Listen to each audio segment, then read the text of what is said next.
Good afternoon. Welcome to Dylan Talks Tone. Welcome to the Just Gonna Say It podcast. For those of you that are not aware, this is talking for an hour because this is a podcast. So if you're not into talking and listening and hanging out in the comments, we have other videos for you throughout the week. Technical this and that's and guitar stuff and Q&As and etc. We will have some Q&A today too as we discuss our subject that is in the thumbnail. What really is a custom guitar? I want to know from you what you think it means to you. We're going to talk about that in just a few minutes. First of all, I want to thank everybody for being here today. I also want to thank my Patreon supporters who support the channel, who allow us to be able to do these videos and various things that we do all the time because Patreon is what keeps us rolling. I was going to make a Patreon video today and then time got away from me. There's a pile of P90s sitting over here to prove it. I ordered 50 bobbins. Well, I didn't order. I ordered 100. 50 of them came in and they're almost all sold. So we need to get some more. Things are crazy around here. So I promise Patreon, I will make a video for you tomorrow because we have some cool things to tell you and I have some cool updates to give you and etc. Let's see. What else do we got going? Over on the website, there are a couple of special edition pickups. We will not call them custom as per our conversation forthcoming. However, they are special edition, short run stuff.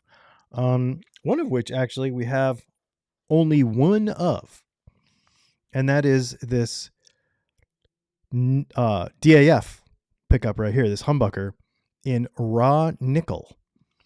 And it's actually priced like a regular pickup right now. It's not more expensive, nothing. So, and your Patreon discount will work on this if you are a Patreon or a YouTube member. So anyway, that's over there on the front page of the website where it says the Dylan Pickups Vault. So you can go check that out as well as some pretty cool other custom stuff as well. Well, I'll tell you what. Dylan, your comment sections have been entertaining lately. They sure have. They always are.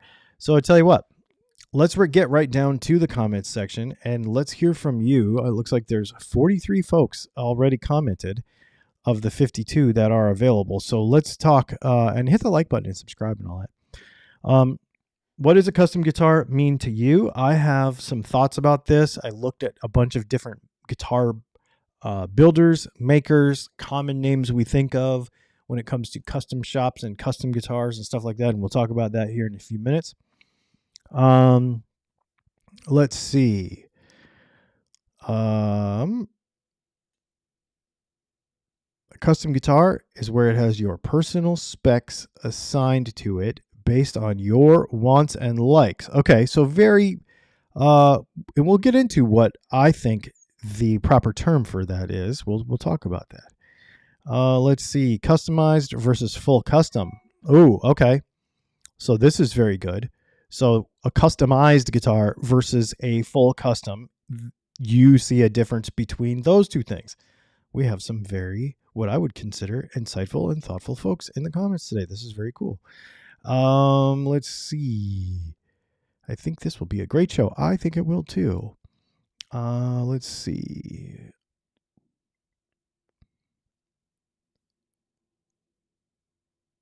Let me just see if there's any other. Please monitor the builder closely. Yeah, for sure. Okay, so it means it feels and sounds and works for you and not just off the shelf. All right, cool. So not off the shelf. And let's see. Custom is anytime you're telling the manufacturer what to do and not the other way around. Interesting. Okay. I think for it to be truly custom, there has to be something made to a certain spec. A custom guitar is built for you the way you want it. A customized guitar is one that has been already altered to fit your specs. Okay. A custom guitar is a set of specifications not commercially available in a production model. That's an interesting take on that as well. Bibster says, again, similar to if you order a car and the dealer and check the boxes of all the options you want versus just picking one off the lot. Okay, so is that customizable or is that custom? The Fender Mod Shop is a joke. American Ultra price, but you can't choose the body, neck, or pickups on an Ultra. So, okay, let's talk about all this stuff. I think you guys are awesome. I love all these comments in here. I love the fact that you are so thoughtful about all this. This is a really, really neat thing. So I wrote down, there's a few kind of, in my mind, okay, there's a few sort of levels to this. Okay. So obviously we have, let's work backwards. Let's work from the most custom to the least, because I think it would be easier. And what I find interesting about this, because there's no standard on this, right? Like nobody's saying this is what you have to call on your website. And and the reason I'm bringing this up is what are the expectations? When I order a custom guitar, it made me think of it because of the Texas Toast video I did yesterday. That is a production model that they make, but I was able to option a few things. And then there was a couple of people that were like, in the comments that were like, well, I would get it if I could have this or this. Well, a custom guitar builder, even somebody like Texas Toast Guitars, is not going to just like let you take over their guitar. You know what I mean? So there's a level to it. Okay. And the thing is that the more options you ask for and the more changes you make to it, away from anything standard, the more it's going to cost. The more custom it is, the more expensive it is. And that doesn't necessarily have to do with the materials. A lot of people put in their minds that if the wood is this expensive and if the paint is this expensive, then the guitar should be this expensive and I should be able to get whatever I want for X amount of dollars. It's just not the way it works, because each of these brands and each of these builders have specific jigs and tooling and everything to do particular things with guitars. And when somebody makes a request outside of that, it incurs much more expense and time to make something that may seem very similar, but is different outside of what they normally do enough that it throws them completely off course. An example of that would be if someone were to call me and say, I get calls all the time, can you make me a custom pickup for X or Y thing, but I need it to be this shape and it needs to do this other thing.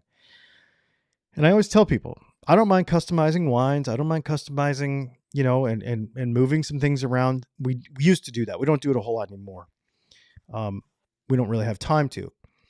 But yes, I will make you a custom pickup, but it will be $800.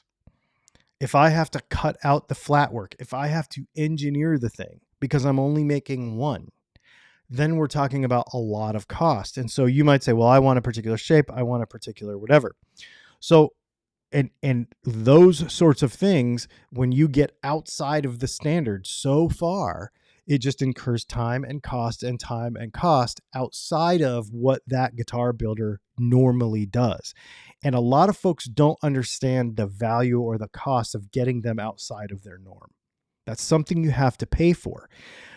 So let's talk about the most custom first. And that would probably be something that is truly, and we don't use this term in guitar building very often. They use it in custom cars. Like you think of a bespoke Rolls Royce. Okay.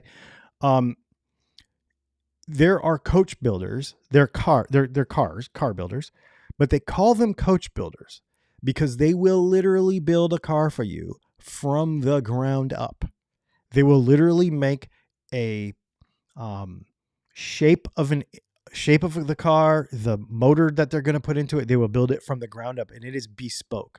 Everything about that is bespoke to one person and one person only. So, cheddar cheese guitars, Swiss cheese guitars, guitars shaped like pizza, like all those sorts of things, 100% bespoke for one person because they requested that one thing, and that incurs a cost and a time and everything. It doesn't happen a whole it doesn't happen a whole lot in guitar stuff anymore. If you think about the amount of truly bespoke custom guitar builders, there aren't that many, because they have to stay within the bounds of reality and of what they normally can do. So we don't hear this term very often, but it's there, and it can be done. Let's see. Making sure I don't miss anything. A lot of people talking about personalization, which I really like that kind of thought. So when we talk about custom guitar stuff, those bespoke features that take, and here's the other thing too, is anything that takes it outside of the normal guitar making norms and processes can take a guitar out of the realm of what someone wants to do.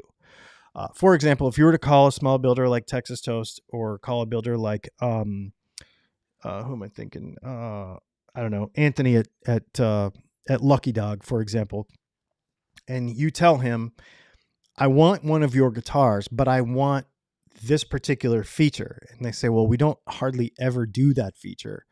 So now I'm going to have to tool up in a completely different way. I'm going to have to invest all this time. I'm going to have to do all these things for one guitar. This is what you're going to have to pay to have that one thing done. Okay. So bespoke features and completely bespoke guitars. And then we have, the custom shop guitar, like the custom shop instrument. And let me know where y'all fall on this, because, the Fender Custom Shop is a great example of this. The Gibson Custom Shop is a great example of this. The Kiesel Custom Shop is a good example of this.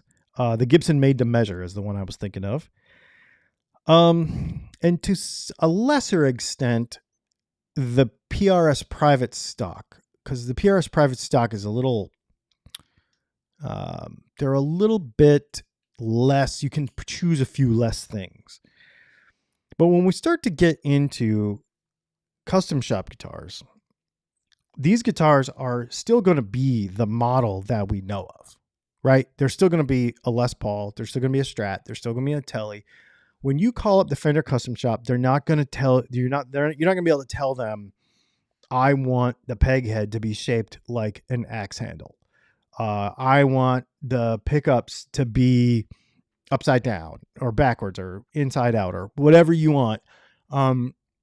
These aren't going to be bespoke in the sense that they still are going to work within the identity of their brand. And I think this is the majority of where guitars live, custom guitars live. Would you consider a Gibson Custom Shop order for an LP with combinations of features and finish not available in the standard product line to be custom? I think so. And I think that's my point. I think most of these guitar builders out there fall in this category where they're building one of their models and they're making customizations within parameters of their model for you. So, for example, if you call Gibson Custom Shop, I think this is where Texas Toast or Lucky Dog or any of those places kind of fall in, with the Gibson Custom Shop, with the Fender Custom Shop, with Texas Toast, with all those people. They're not going to let you buy a Strat. Well, you could buy a Strat and do whatever you want, but they're not going to, for you, say, I would like an Explorer shaped Stratocaster. They're not going to say, I would like a, Dean does that.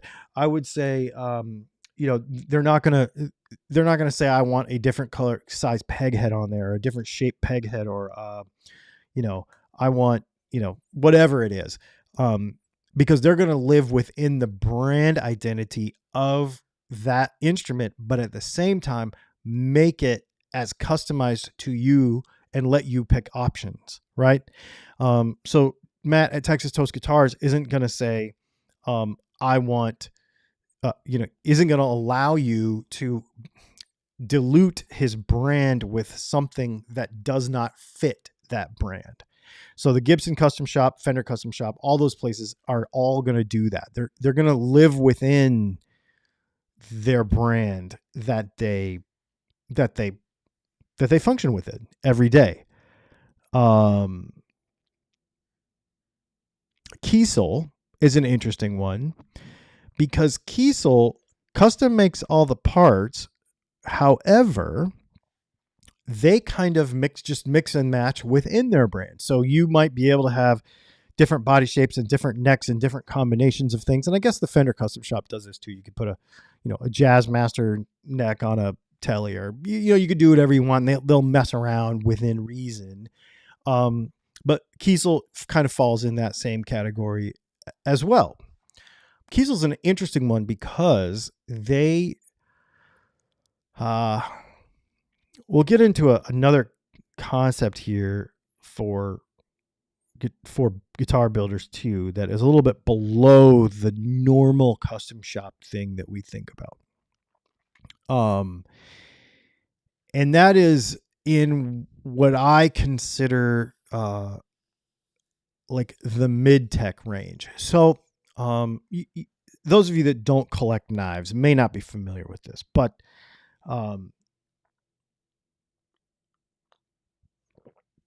many years ago, Ken Onion is one of the most famous knife designers in all the world. If you have a Kershaw, you probably have a Ken Onion design. So a Kershaw Leek, a Kershaw, well, there's Ken Onion designs all over, even very affordable $25 pocket knives. Ken Onion has designed a lot of them. And he kind of coined the phrase mid-tech many years ago to be, he had a custom made knife, like a custom made in his shop, not a production knife. Let's say you make 5 or 10 of them. That's all you ever make. Custom knife, handmade by him. So many people wanted them, but he didn't have time to make them, and he did not want to make it a production knife. So what he did was he termed this thing like mid-tech, where he had other people cut out the blade shapes and the handles, and then he got it all, and he did all the sharpening, all the finishing, all of the key things, except for like cutting out the shapes. And he kind of coined the term mid-tech. Now, of course, that has gotten all wacky, and people call other things mid-tech that aren't mid-tech. But there's a lot of custom builders that do this, that are in this kind of mid-tech range. This is where, if you were to order a guitar from me, this is where it would be. I do a lot of all the hard work, but I don't cut it out and I don't paint it because we don't have the facilities for it. So I would have, well, at this point, if I were to do that, I would have Matt and Chris do it at Texas Toast Guitars. And then I would take care of everything else. So I would have them cut it out and I'd have them paint it. And then I would take care of everything else. Brands that I can think of like this, brands that I can think about like this would be someone like Halo Guitars, or is it Beleaguer Guitars? Where their parts and pieces and bodies are all made in China and Indonesia and Korea. So Halo, you can go on their website and it says that they are custom guitars, and they start at about $2,800. But really all they are is a bunch of Asian parts that then get painted, and you can mix and match and click boxes and put a guitar together, and they'll put it together and they will send it to you. Kind of in that mid-tech range.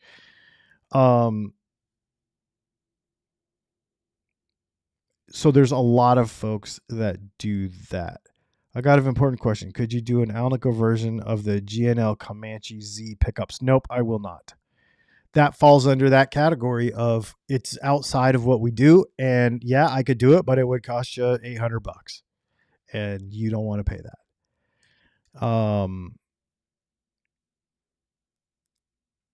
Let's see. I think there's a fairly big difference between custom and bespoke.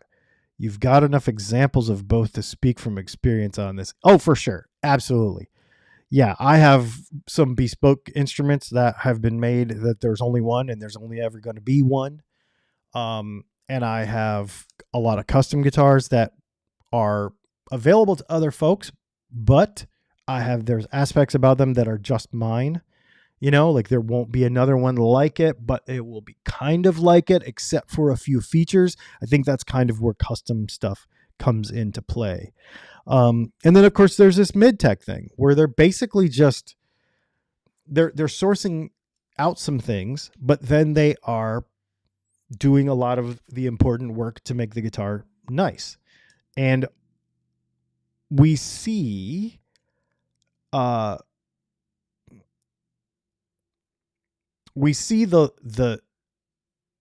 difference in price too. And we're going to get into numbers here in a minute, and you're not going to like it because none of us likes how expensive stuff has gotten, and I've said it over and over and over, but a good American made guitar is $2,000. It's what it costs now. I mean, that's where we are. It's just where we are. And so you take somebody like Blager or Halo, and they take a bunch of Asian parts, bring them to the United States, paint them, assemble them, build them, and you spend $2,700 for it. It kind of makes sense. Would I pay that for that guitar? No, because I feel I'm getting a glorified parts caster. So I would not. Chris, I already answered that question, and no, I will not.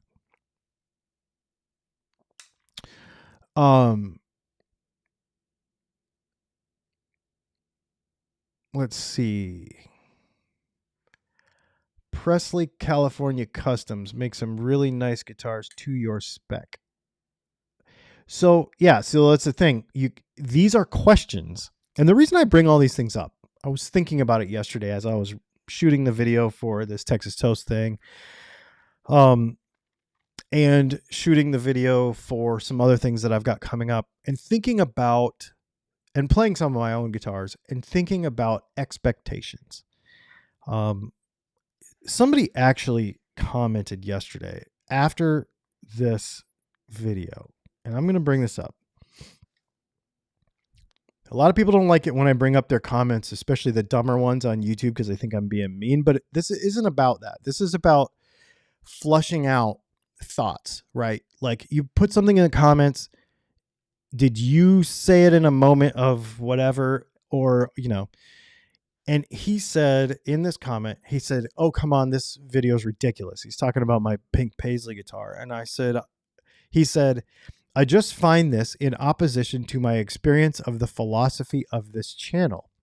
To me, this channel was about myth busting, teaching people the science and the facts, in essence saying that all these high-priced guitars are simply overpriced lumber. If you got that impression of what I do on this channel, you have made a grave mistake. Because when we share stuff with people, this is not to justify being a cheap ass. Ever. That tone wood is a myth. Well, think what you want about that. To me, the science today is about being able to manufacture cheap guitars that sound excellent. If that's your goal, is to make something cheap sound excellent, you have different goals in life than I do. For example, Scar My Guitar took a fret rocker to some Chinese guitar. It did not find any uneven frets, no sharp fret ends. Everything could be intonated. To me, that is where the science is telling us to go. How cheap can you make a high quality guitar? I 100% disagree with everything that was said in that comment. And I'll tell you why. Because I don't think that our hobby and our passion for something should be a race to the bottom. It should be about getting what you want out of your instrument for the folks that need to keep the instrument that they have. And it should be about fulfilling the dreams of having the instrument that you want if you are able to do so. It should never be about the cheapest thing and the most. It should never be about that. That's just being cheap. Now, if you have to save money, save money. But that being cheap for the sake of being cheap is the most annoying person, in my opinion. And I'm not friends with those people. I just am not. I've said it many times. And so on this channel, the goal of our channel is to help people have a full understanding of how the guitar works, so that they get the most out of the time that they spend playing and out of the money that they spent.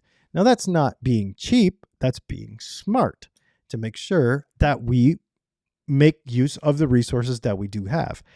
And so when we think about the custom guitar thing, I think a lot of what people think you should get for a particular amount of money is way off base. And so thinking about these various levels of what's involved is good because it helps us to manage expectations, right? Like everybody wants to put a number on a guitar and say, for this, I should have perfection. You're just wrong. You're just wrong. In 2024, that scale, that bell curve of what you get is totally different than even 3 or 4 years ago. It's a really interesting thing to think about.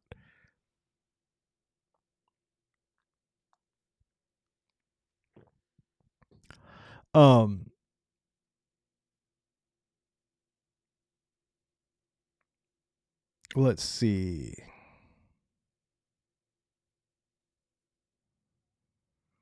Sorry, I'm just going back and getting all this stuff and seeing what they said. But I think managing expectations is an important thing. So if you think about the money, okay, so a truly custom guitar, like if you order right now a truly bespoke custom guitar that, and I'm not talking about something that somebody did in their basement, that looks like, I have seen so many, I ordered this custom guitar from this custom maker. I mean, people bring me their stuff all the time, or used to. And I'm like, it looks like a friggin' piece of lumber that you stained with some, I don't know what. Like, this is okay. Yeah, there's only one. It's kind of a good thing. You know, not to be like super offensive or anything, but this is just a guitar that is actually not that good. But if you're going to go and have a bespoke instrument made, I mean, you start writing checks at it's like $5,000. I mean, that's where we're at now. You know, when you look at the stuff that Texas Toast is doing, starting, you know, up at $3,500 for a handmade instrument, that's a deal. That's a deal. But even within that, you still have to stay within their specs. A custom shop, team built custom shop, is pushing $5,000 now at Fender, and the time and the level of expertise put into those guitars certainly justifies it. When we start thinking about an American-made production instrument costing $2,000 now for something that's got a shiny paint job, you know, of course, there's $1,500 American guitars too, but they don't usually have the level of finish that we think of when we think of a standard American guitar. So, you know, $2,000 is it's where we're at. That's where we are in this world now. And so it's just an interesting thing to think about, that these levels have kind of scaled up.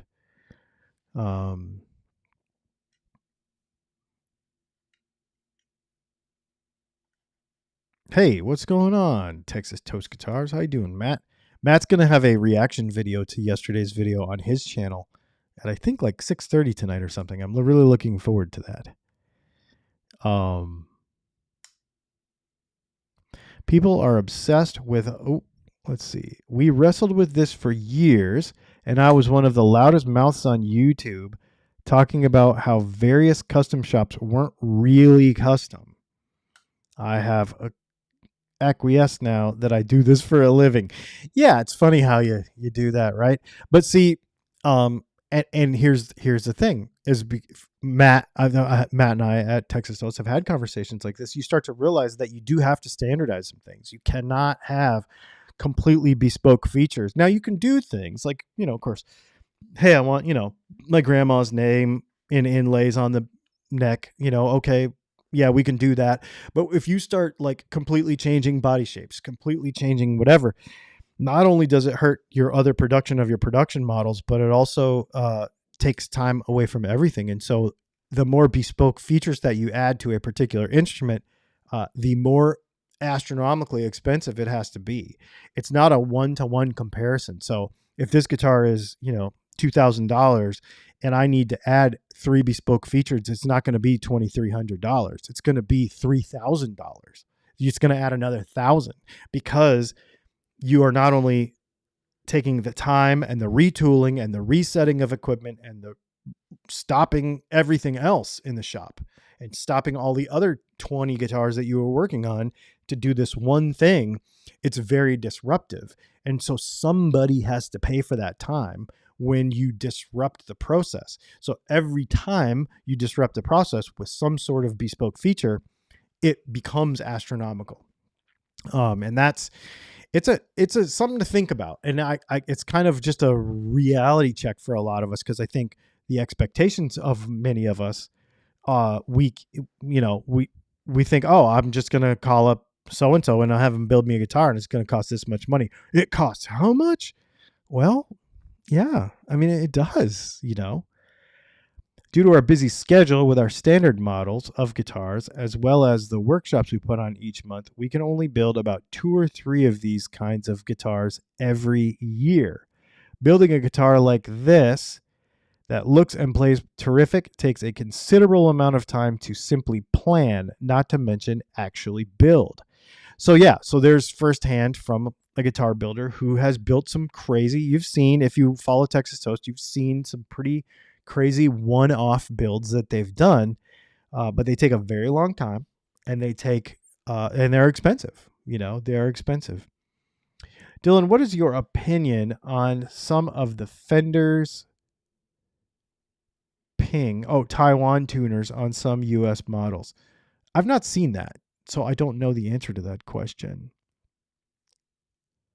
I've not seen the answer to that question.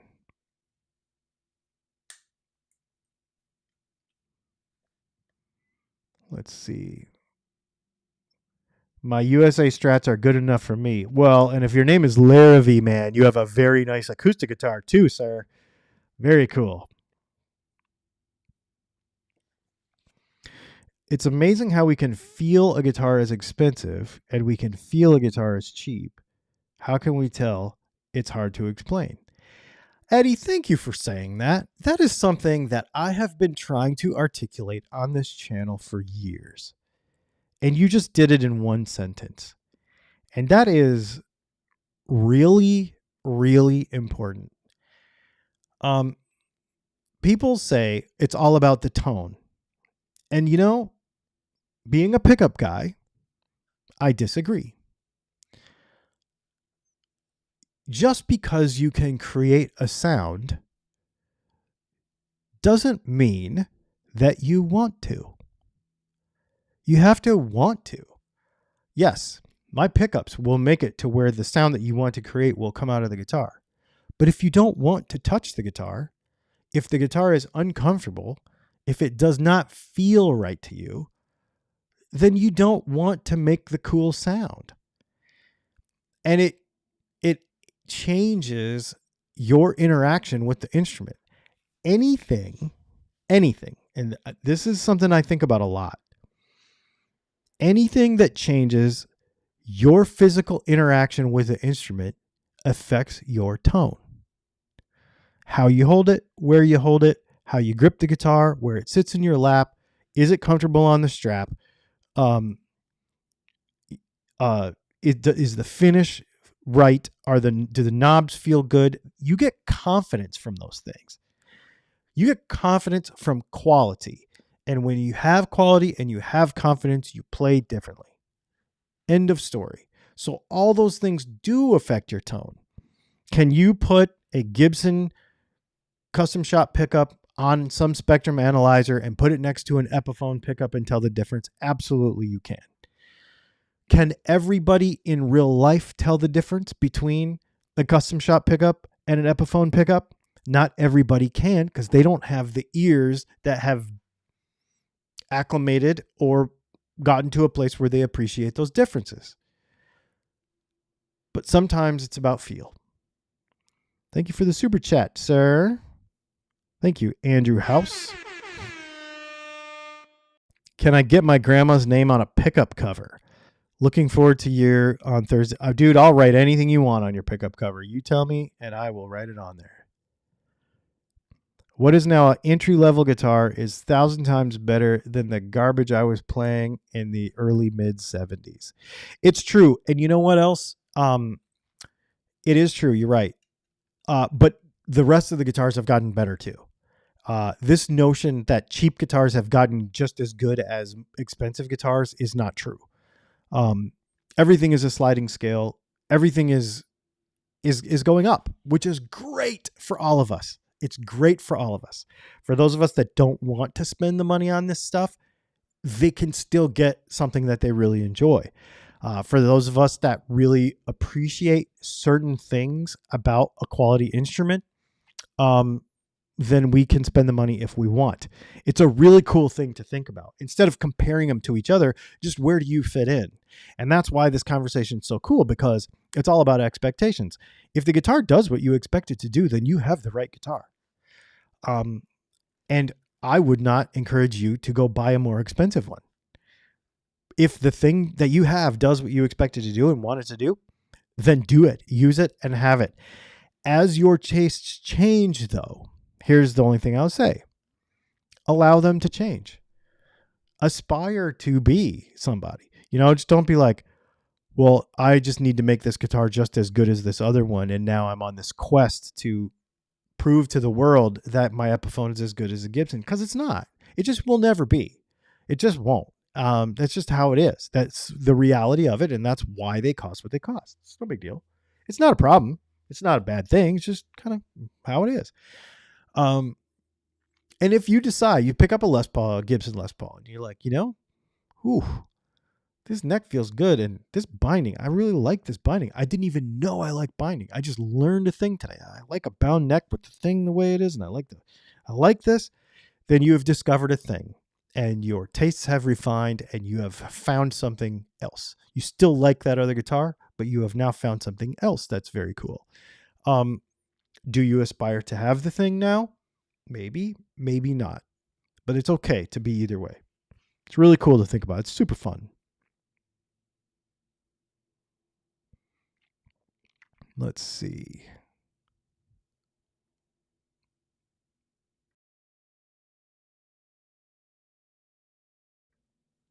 If you have any guitar related questions, you can throw them in there too. I was just riffing on this right now.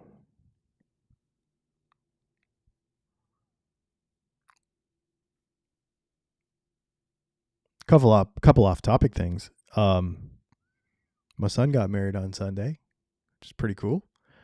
And I officiated the wedding, which was really, really fun. I didn't know how it was going to go because, marrying your kid off, I didn't know if I was going to be able to stand up there and keep it all together, but I did. It was great. And everybody looked awesome, and it was super cool. There's pictures on Instagram and Facebook and stuff. You can see all that stuff, but it was really fun.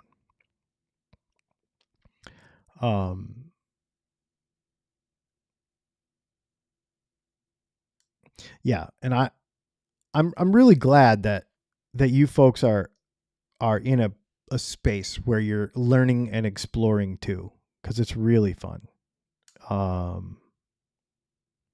Thoughts on having a bass cut and a treble cut on a guitar, like a Reverend? That's really cool. It's a lot of parts. I don't like doing them because it's a lot of parts to mess with.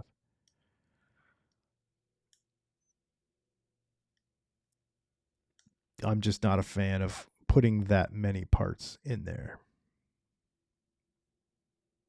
I enjoy the tinkering aspect of making a guitar better, but I don't think it means it's just as good as a custom shop or custom built guitar, just something better for me.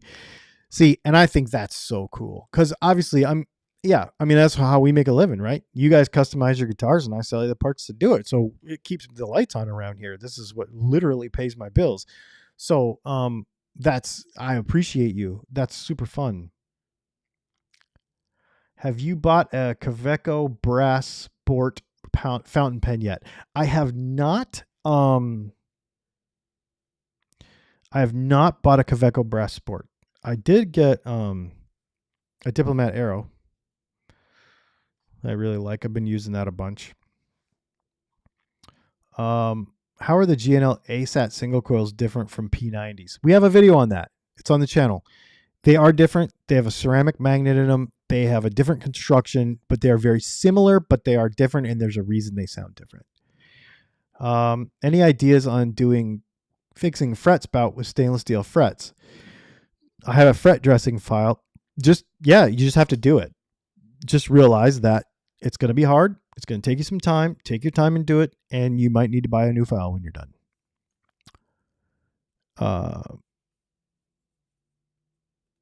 You rocked that purple tux. You know what's crazy? It's amazing what $100 on Amazon will get you. I will say it was comfortable, but it was hot. It didn't breathe very well. I already have requests for like, hey, you should cut it up and put it into pickup covers, but maybe we will. I don't know. Does buying a cheap guitar versus an expensive guitar even matter anymore? Yeah, it totally matters. If it matters, it might not matter to you. It matters to me. And I don't mean that to say that I don't want a cheap guitar because I have expensive guitars.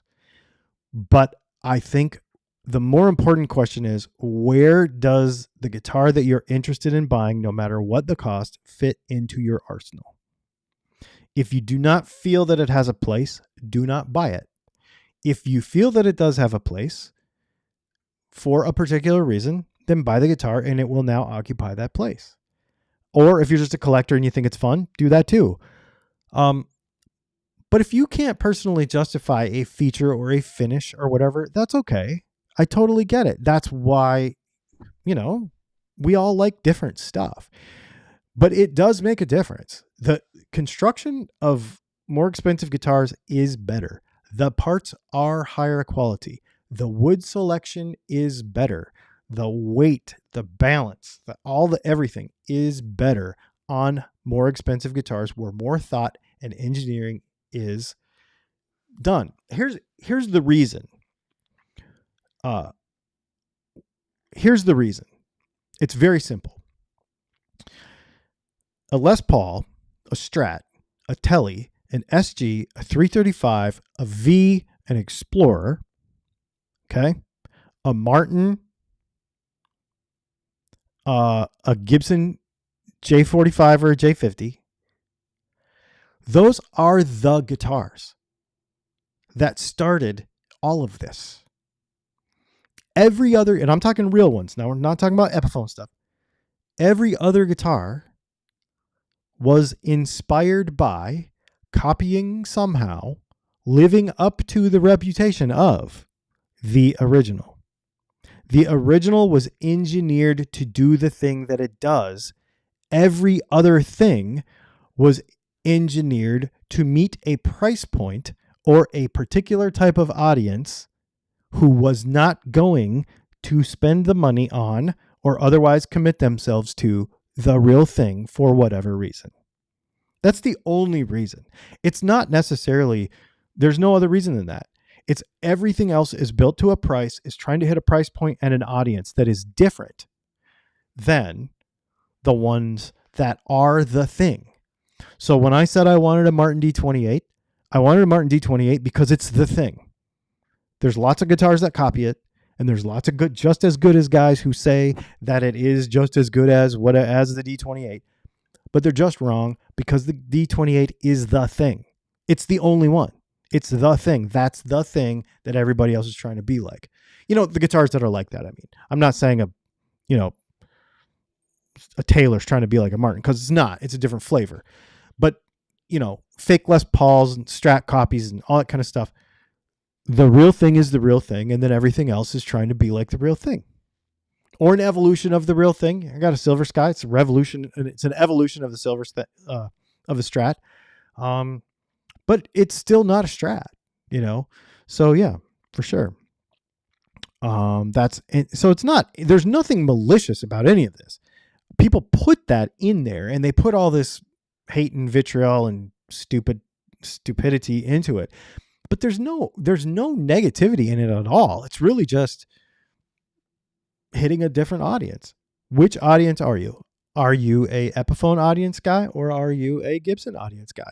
Be proud of whatever spot that you occupy. It's just like, are you a 911 guy, or are you a Golf guy? Porsche, Volkswagen Golf guy? Or are you an Audi guy? I'm an Audi guy. But I would definitely not say no to a Volkswagen Golf. I have owned them because I recognize their place. Having my choice, I drive an Audi. It's very simple. It's very simple. Where do you stand on pickup covers affecting tone? They do, but don't stress about it. Don't stress about it. They sound a little, things sound a little different, but not enough to make much difference. Super chat from Andrew. Thank you so much. I bought that 58 Explorer after watching your video, and you are right. It's great. I still got it. However, it does not compare to my custom shop guitars. It just doesn't. It's in the feel. It's true. It's true. Andrew, isn't it interesting? Because there are, it has a lot to do for me personally with the, like the plastics feel different. I know these are very nitpicky things, but these are the things that you look at when you're spending more money. The plastics feel different. Like the pick guards and stuff feel cheaper on a cheaper guitar.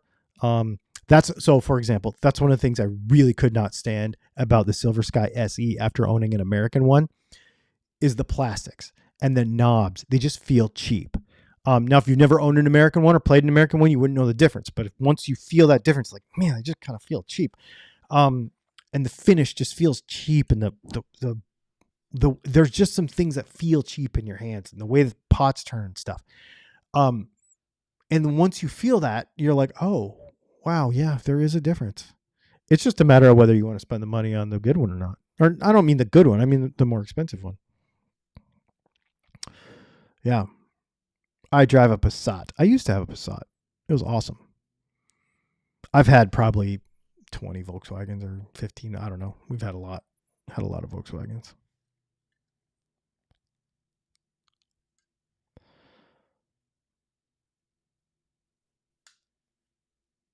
Let's see.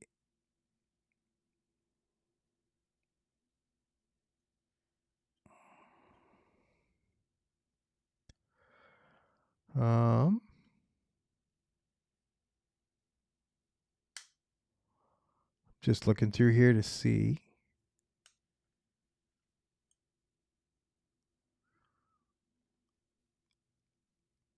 Back when gas was so cheap, we didn't care about miles per gallon, just horsepower. I still don't care about gas mileage.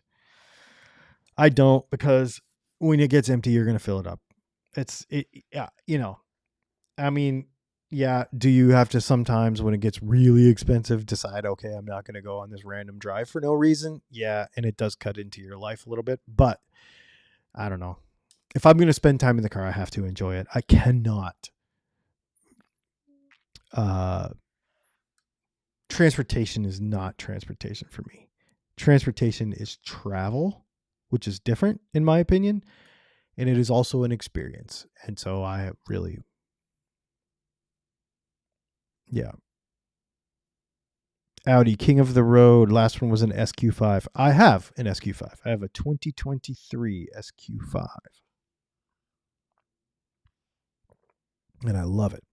I'm thinking about buying an A5 Sportback too, because I need another car. We have the van, and the SQ5, but we need another car to like split up the miles. And I'm seriously thinking about buying an A5 Sportback. Let's see. How did you start your business? This is my 9th business. I actually started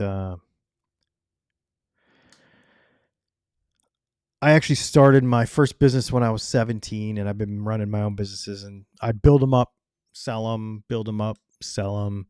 And then about a little over 10 years ago, I had an opportunity to make some pickups for Luther Dickinson, actually, of the North Mississippi All Stars, Black Crows. And so I made him a set for a cigar box that he plays. It looks like a little outhouse, kind of pinkish reddish. You'll see it in some of his stuff still. Those were custom one-off bespoke things for that guitar. And then I started making some other stuff for a couple other guitar brands. One out of New York, one out of Tennessee. I don't think either of those are in business anymore. And then it just kind of grew. We established the YouTube channel. I think next month or the month after that'll be 10 years of YouTube also, somewhere right in there. November was 10 years of Dylan Talks Tone. So yeah.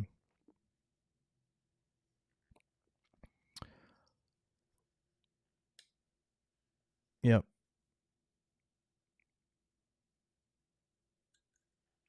Let's see. Who remembers that weird time when gas pumps only went to 99? I do remember that. I think I'm dating myself here, but I think the earliest gas price I remember was in the probably low 70 cents a gallon. I think that's the earliest I know.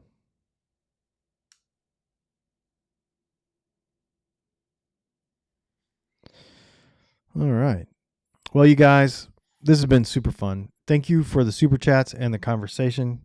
I really enjoyed it a lot. I've been really enjoying these Tuesday things. It's fun. I think we are building a really cool community here that really gets what we are doing as guitar players and as musicians. And, you know, I know there's some just as good as guys out there still, but, you know, I'm not so idealistic as to think I'm going to change the entire world, but I do think that we can be positive about all this stuff, and it's super duper duper duper fun.